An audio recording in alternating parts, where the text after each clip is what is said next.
Hi, everyone, and welcome to Zen and Tech, our weekly podcast focused on centering your inner geek and using technology to help deal with the stresses of your connected life.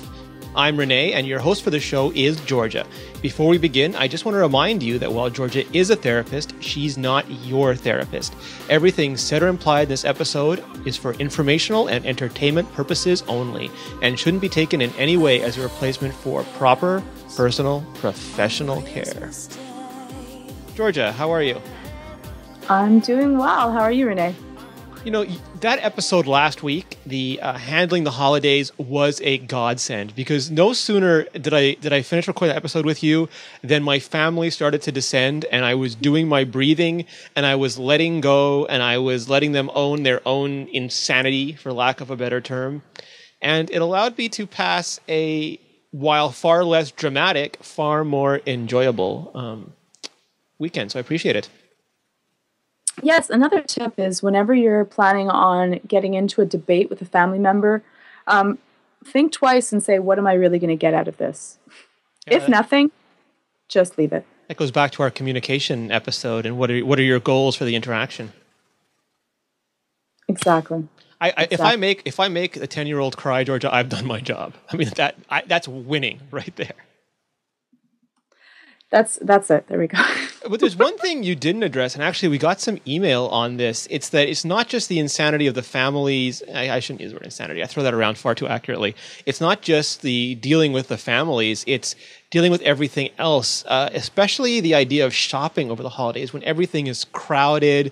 There's sales on. You have to get gifts for people. You're not sure what to get. People are cranky. They're mean-spirited. That 900-pound person in line at Walmart cold cocks you so they can get the dancing Elmo before you do. It's hard. It's stressful. Actually, just having you say all of that, the thought of the frenzy, the people that are going around everywhere and having to try to find the perfect gift for the perfect person in your budget becomes really horrific. And there's a lot of stress when you're trying to, shop during this holiday season. Yeah, from the minute Black Friday starts, it's like black season for me. Those shops are they're the enemy. That first sale starts, and then it's nonstop until the new year when things return to normal. But there's got to be ways because you can't just not shop. You can do a lot of online stuff too, but that has stresses of its own. But there's got to be ways that we can better balance this out, that we can harness our technology for the good, Georgia. Right. Well, I wanted to talk about that because shopping online, if done properly, can be exceptionally relaxing. Some places will send it wrapped already. And if not, it's already in a package, which makes people really excited, sends it right to them, and you don't even have to worry about it. So, Rene, I was wanting to know, what are some things that they should look for and not look for when shopping online? Well, I will start to say that, it is a great idea. However, if you're actually living with the person, you can still get away with it. It's not a non-starter. You can have an Amazon box delivered to your special someone. They'll think you're thoughtful, not a And with Amazon, it can be really soon, too. They don't have to wait like you're worried it's going to be 3 weeks or 4 weeks until you get it. It can be done really quickly. Unless you really need it, then of course it'll be out of stock. But, other things. So online retail, people are really scared of online shopping. And it really isn't any more dangerous than shopping at a store. Sometimes it's even safer because people are more worried. The credit card companies and the merchants kind of go out of their way to reassure you. But I would always stick to reputable dealers. Like if you want to buy from Apple, buy from Best Buy, buy from Amazon, buy from a place that has a retail store that even if they won't take online exchanges, you can still track them down in the flesh. They have big established procedures for dealing with people. They're not a fly-by-night operation. They're not too sketchy.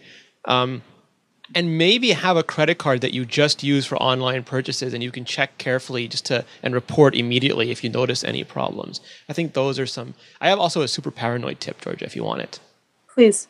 On those rare occasions when there's something perfect I just have to get and I don't know about the retail and I don't trust them, or they want me to log in with Facebook or Twitter or Google or something, or put in a PIN number, I always do it wrong first. And if it accepts the wrong number, I know that they're not real. They're just trying to fish for information. And then I leave very quickly and I burn the browser session and I salt the earth on top of it. But if it comes back with an error, then it usually means they are actually tying into your e-commerce system, your merchant, and it's probably has a higher chance of being accurate or reliable. Now, Renee, could you give some sites in which you shop that you feel is more safe-ish than others? I mentioned the Amazons and the Best Buys and the Apples already. Anywhere that a lot of them have the, it's hard because you're going to want to go to specialty places. Like one of the things we recommended this year on Tippy was Styling Online, which has fantastic T-shirts. But there's no Styling Online store in your mall to go to. So I would just look to see how established they are, how long they've been there, and maybe even ask your friends or ask people online to give you a recommendation. Yeah, and if they have comments on the site, take a look at those comments and see if this person is reputable or not, or just do a search for the site and put down, any issues or fraud in the name and see what comes up. Nothing comes up. You can pretty much be a little bit more relaxed about buying from that site, because if someone gets ripped off, I tell you, and they use the internet, they'll be complaining about it on some websites, so it'll show up. You'll likely hear about it. Right. So say that you are going to be shopping in the stores. You're going to have, it can be really, really stressful dealing with that. So is preparation important? Like, should you really know what you're looking for? Because I know some people like to window shop. They enjoy all the decorations, the atmosphere, getting the special latte at Starbucks while they're shopping. But does it behoove you to get a list together and sort of have a good idea what you're getting for who and where before you head out? I used to always just go out and not know what I was going to buy and then try to pick when I was there. But two things usually would happen is, one is I would forget the people that I had to buy from. So even if I had a list, I'd be like, oh, that kind of can go for this person and not.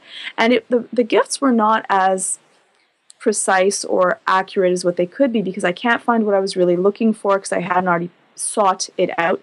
And it just increased my anxiety level to exceptionally high place. And I didn't appreciate that. And then you get swayed by sales and things that have lots of bells and whistles that are not really perfect for the person that you're buying. It's cheap, and then I think, need it. That might be nice for me. Maybe they would like this. Maybe I'll buy this and figure out who I'm going to get it for later. Yeah. And that didn't work out really well for me. But that's exactly what they want, right? They want you to buy now, think later. So you're trying to beat them at their own game. Yes. And they suck you in with beautiful music and,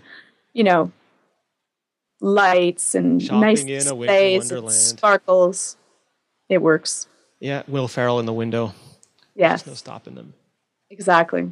So, and I also do the same thing. If I'm at a big established store, I don't worry about it so much. But if I'm at a retail store, especially like a little kiosk that looks not as established, I will put my credit card PIN number or my bank PIN number in wrong the first time again. This was actually told to me by a friend of mine who does security for malls as a way of stopping fraud. I will put my PIN number in wrong once to make sure it detects the wrong number before I put it in accurately. I know it's paranoid, but I've had to destroy cards and get replacement cards before, so I do spend the extra minute or so.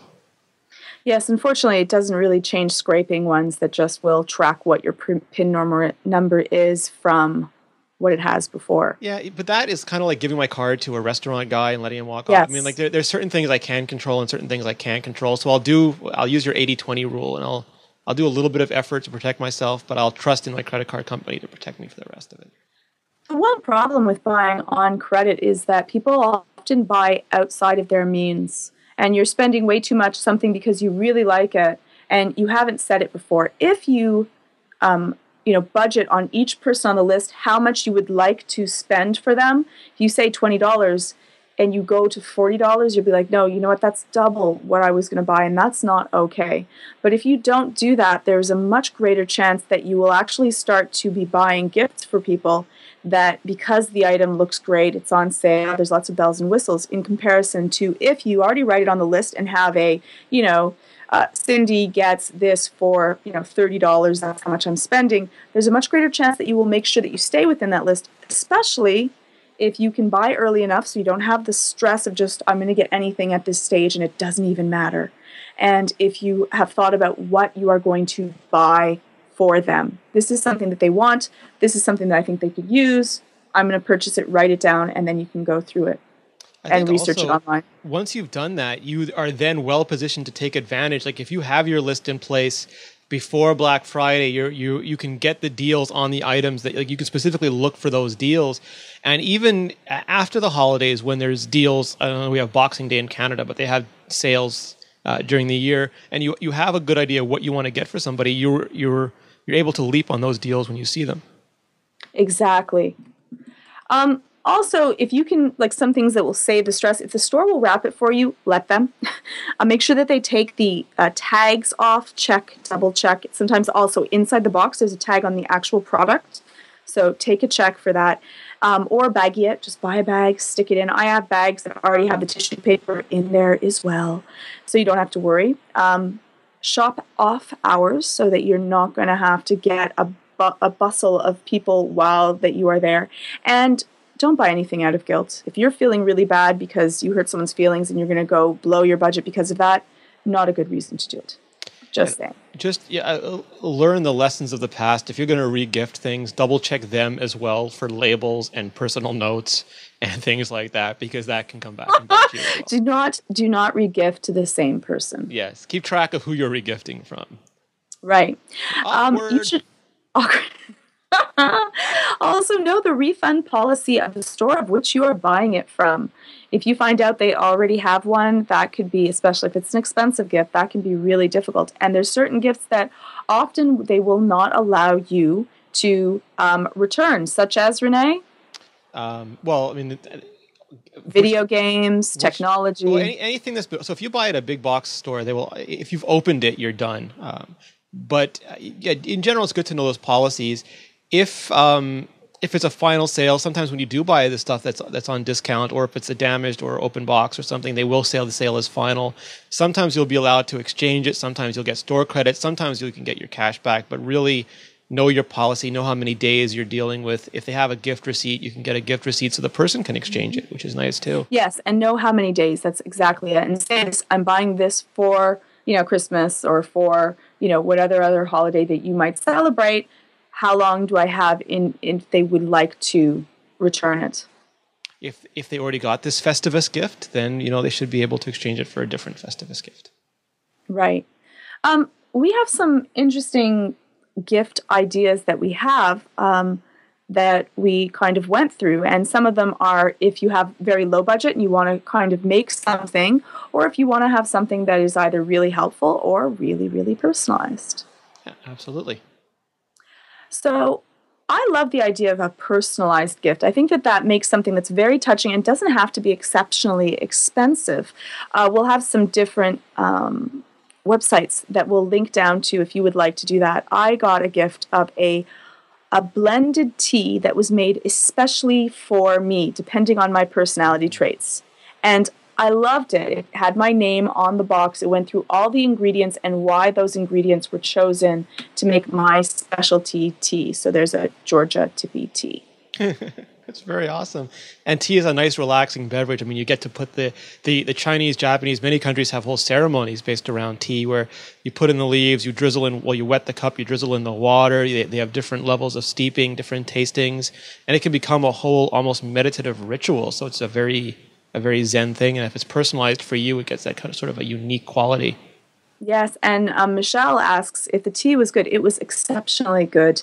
It had a little bit of bergamot in it, which is like the Earl Grey flavor, which I adore. People either love it or hate it, but I adore it. And it had little tiny flowers inside of it, so it looked beautiful as well. Girl in the chat room is saying that it's better to make something than buying it. And since most of us, unlike her, cannot build our own robots, you could very easily sort of get your own tea ingredients together. And, it may not be as fancy as a tea sommelier would whip up, but you can put together your own packaging, your own blend, your own sampling of your favorite teas. There's all sorts of things within different levels of craftiness that you can put together. And you can print out a label. There's places where you can print out labels, then you just glue it onto a beautiful container, get one at the dollar store, and you have your own little tea made for them. Something else that's nice is a book. And you can go through all different levels depending on what you want, but a custom-made book just for someone that you care about. So it could be a book for adults, like iBooks they have that you can make. You can choose to scrapbook a book if you would like, or there's also books for, say, children that you have, and you can then stick photos of the children with their name into the book, and they'll have their name with it, and they'll have some pictures of them, which is really nice and touching for people. My sister quite often gets, you can order books online. I think she got some naughty books for a friend of hers that had the children's names. Oh, by the way, that's naughty, N-A, how do you spell naughty? It's not naughty, like, they're not naughty books like triple X books, by the way, because that sounded really wrong. I'm editing that whole thing out. That's probably the best. Get some naughty books with children in it. That was the best thing. My heart just dropped when you said that. That was Noddy, so funny. Noddy, Noddy. He's a well-known and beloved British kids cartoon character. Children. Even if they were naughty books, why wouldn't your head go to like Dennis the Menace? That's the kind of naughty you're dealing with kids. We're so getting a really bad rating. No, because no one will ever hear that part of the show. My sister also, she makes truffles. She makes a handcrafted truffle. She does, this year I think she said she's going to try balsamic vinegar, but she does marzipan and cappuccino and mint and all sorts of different flavored truffles. And to her, it's a relaxing exercise to make candy, and her friends love getting it because it's something, again, very unique, very personal. I love doing scrapbooks for friends. So I'll buy a beautiful scrapbook that's empty, and then I'll take pictures and stickers and put them together to either tell a story or for a time and place for memories, which is also really nice if you're wanting to get something for, say, your grandparents or someone that you don't see a lot. It's a beautiful way to share. And I, choose the different books and different colors and different sets. And it doesn't have to be something that's scary and or daunting. It can be a lot of fun. And if that's too much for you, you can, of course, always do it through Apple. Or there's also has it built in. Yes. And they'll do it all for you. But again, it might take a little bit longer. Yeah. Or do an iMovie, which is almost effortless. Yep. And you can take all of your pictures, it'll just do it for you. You don't even have to put them in an order if you don't want. It'll choose music and set it up for you. Yeah, absolutely. You got Windows Movie Maker, or you can use iMovie, just put your stuff together, make it off. Even if you don't want to give it as a gift, you can use it at the family, whatever holiday you're having. You can just show it to everybody.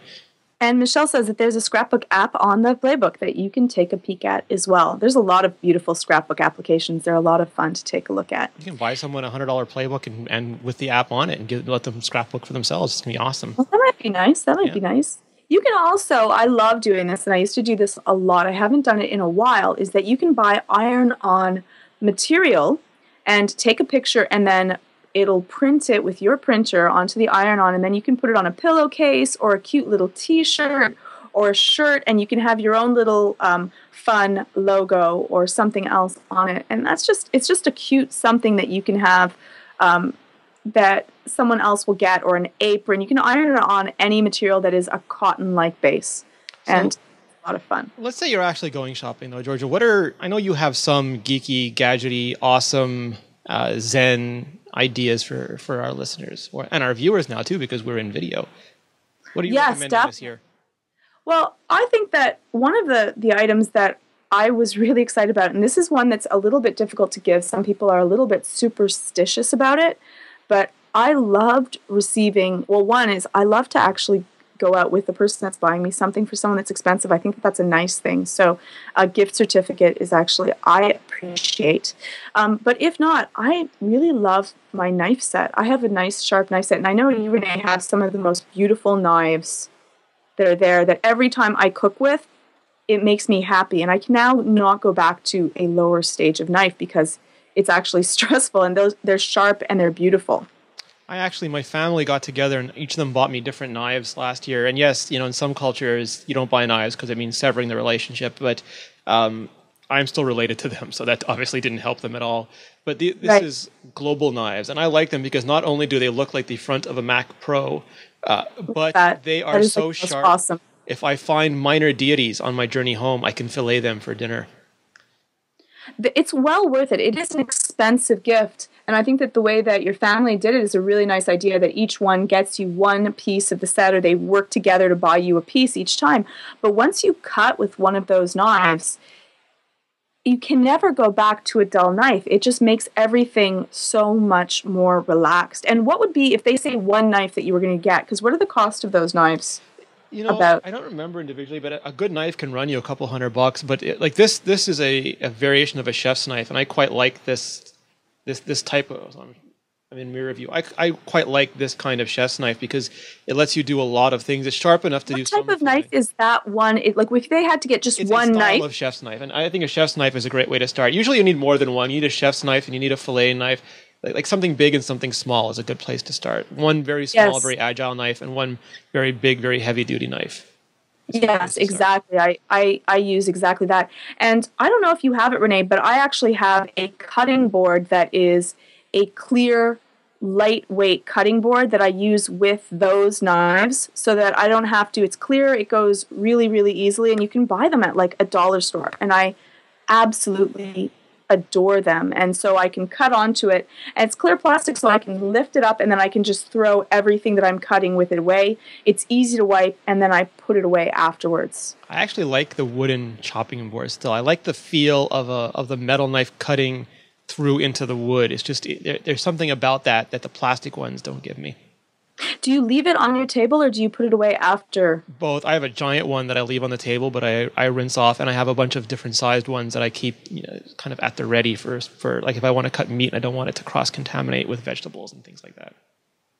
Now, if you want to also go a little bit more into relaxation, buying someone a spa package often happens, but you should know how someone feels about that beforehand, because some people are very particular about having other people touch them, or they don't like to have their feet touched, or they don't like to, because for a massage you have to be naked, kind of naked-ish, and people might not feel comfortable with that. So always let the person know, because they're often non-refundable. And I've had it happen often that someone will not go for whatever reason, and it's money that is wasted. So you should look into that beforehand before you go and buy someone a spa package. But what you could do instead was makeshift your own little tiny spa bag. So I would get the head massagers. Those are fabulous. A milk bath, if they enjoy to have a bath. It makes the bath water either white or blue. You can have different types of colors. There's some mud baths as well, and it changes the color of the water, makes you really relax, smells good. Some nice gloves or socks for after they put after their bath. A nice cream, and then something that's a scent, if you want. But again, make sure that you go mild if you are going to be buying something. Vanilla is one of the scents that are most relaxing and actually most people like, that will not be negative against. Because there are some things you shouldn't buy for people. Like hygiene products. Very, very awkward. Well, like perfume. People start giving you hygiene products, you got to start wondering why. Right. Well, like the massages, perfume is often given as a gift. It's not a great gift. It's very personalized. If someone does not like the perfume, they can be exceptionally expensive. And if you don't know the person's perfume already, it might go over quite poorly. There's a lot of truth in a lot, because like if you it might sound good to you to buy that indoor skydiving package for this friend of yours, but that friend might be horrified by the thought. So it might be even worthwhile steering clear of things where you're not certain they're going to enjoy it. Just not take the risk and go for something safer, maybe the certificate or something you've done together in the past. Right. And sometimes your gifts will hurt someone else's feelings. So Master from the chat room says that he got a nose hair remover from his sister once, and it did really hurt his feelings. So you have to be careful about how someone feels about something if they're going to take that poorly. Well, that goes back to our communication episode again. You don't just think about what you're doing, but how the person is going to perceive what you're doing. Just give it just perspective take for a moment before you buy. Right. The same thing with buying someone lingerie. If they don't mind the lingerie that you like, then that would be something. But actually, lingerie is something that's very personalized, because many women have body issues. And so if the lingerie shows off a part of their body that they're not comfortable with, they're not going to feel comfortable enough to wear it, and it actually might be very awkward. Plus, make sure that they don't open it in an area where will make them embarrassed. So if you put it in a gift and they just bring all the gifts down to the tree and they take that box, make sure that you say, you know what, just take it away and put it somewhere else, because that could also be very embarrassing for the family situations. And it's probably also a good idea to make sure that you're buying it for the person you're buying it for and not for yourself. Right. Pets are another probably really bad idea. And I know that a lot of people buy puppies. So if your family really knows that they want a puppy, and everyone is on board with that. So that means both, people that are going to be caring for the puppy, which are usually the parents. If only one parent knows and the other one doesn't, make sure that you have spoken about it before. Not a great gift. If you've heard them talking about, oh, I want a puppy, and then you're going to buy one, that's totally cool. But if not, be careful. And if you're sticking the puppy in the box, it can only be in the box for a really short amount of time. Right. I'm editing out the puppy abuse as well. I don't know why you're trying to kill the show tonight, but I have my suspicions.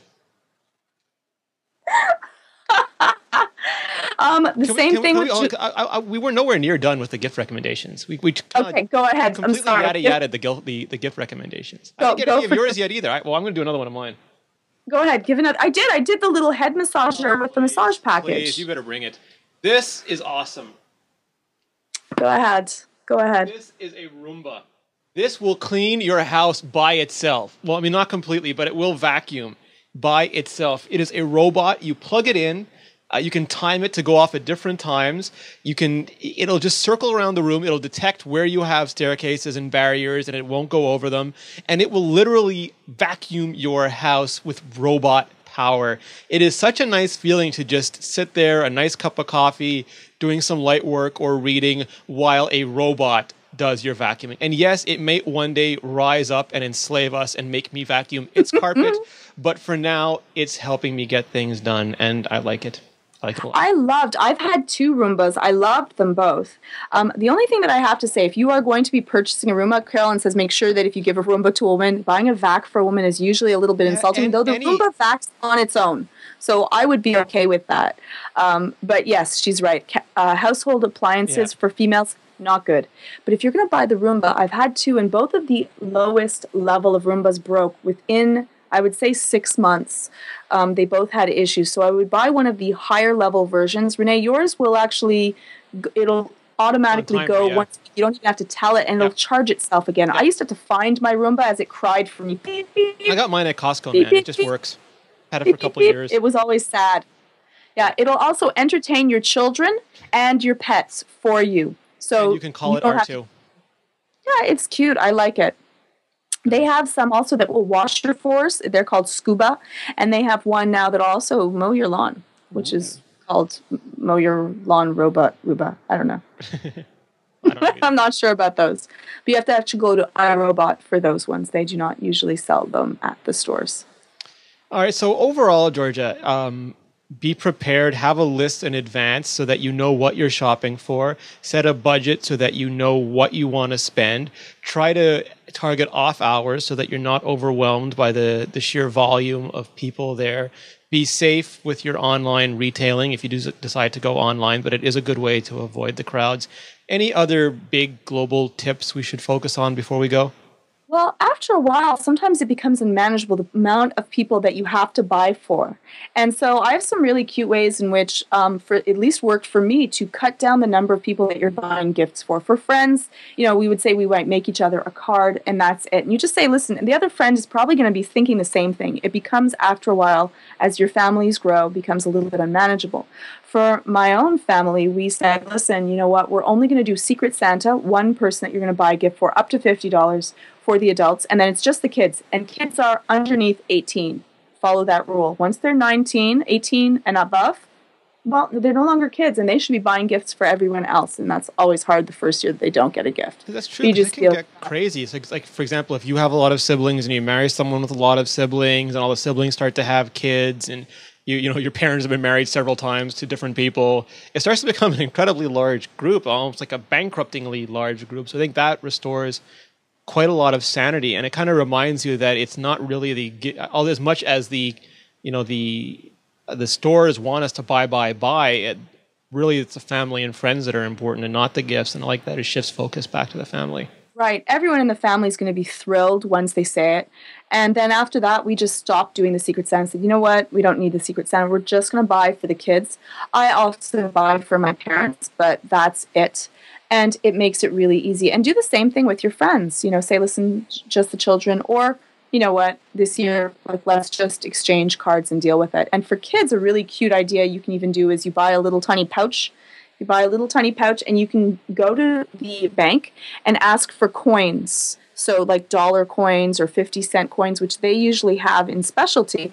And then you can put like a little sack of coins and you can make the pouch look really good. And they have a little tiny pouch of money that is not a money that they often have, so they can do it. Or even some coins that might be collectible. Just make sure you tell them it's not Hanukkah gelt before they break a tooth on it. I've been there too.